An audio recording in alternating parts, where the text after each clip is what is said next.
dalam mata kuliah Manajemen Pendidikan bagian CPMK 4 tentang manajemen peserta didik. Mari simak video selanjutnya.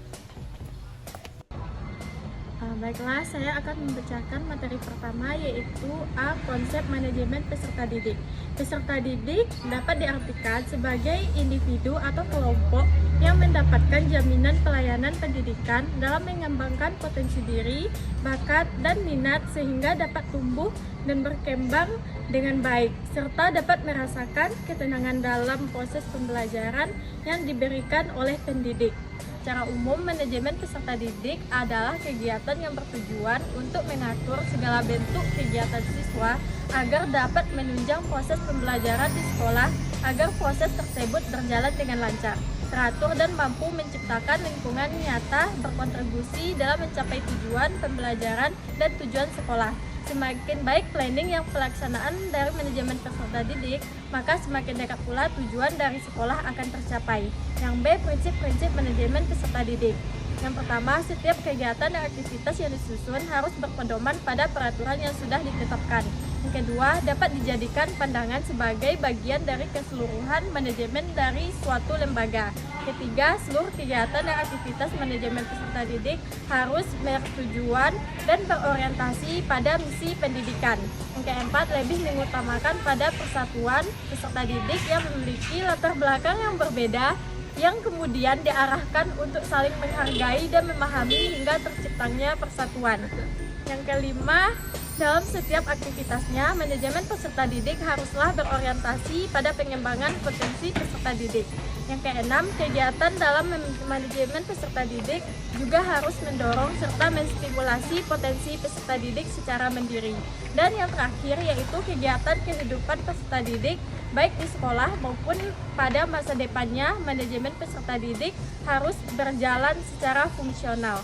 Baiklah, materi selanjutnya akan dibacakan oleh rekan saya. Baiklah, saya akan melanjutkan pembacaan materi poin C. Teknik-teknik manajemen peserta didik. 1. Analisis kohort. Contoh implementasi. A. Mengumpulkan data. Mengumpulkan data tentang prestasi akademik, keaktifan dalam kelas, dan perilaku siswa. B. Pengolahan data. Mengolah data untuk mengetahui tren dan pola perkembangan siswa. C. Pembuatan laporan. Membuat laporan yang sistematis tentang kemajuan belajar dan perkembangan siswa. 2. Pencatatan periodik. Contoh implementasi. A. Buku daftar siswa atau singkatan BDS. Mencatat informasi dasar seperti nama, tanggal lahir, alamat, dan prestasi akademik. B. Pencatatan harian. Mencatat aktivitas harian siswa seperti kehadiran, perilaku, dan prestasi dalam kelas. C. Catatan bulanan atau mingguan.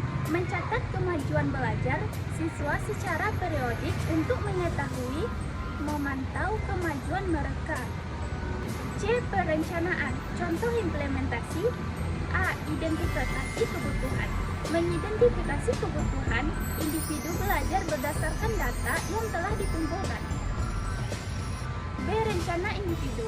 Membuat rencana belajar yang spesifik untuk setiap siswa berdasarkan kebutuhan yang tujuan telah ditentukan.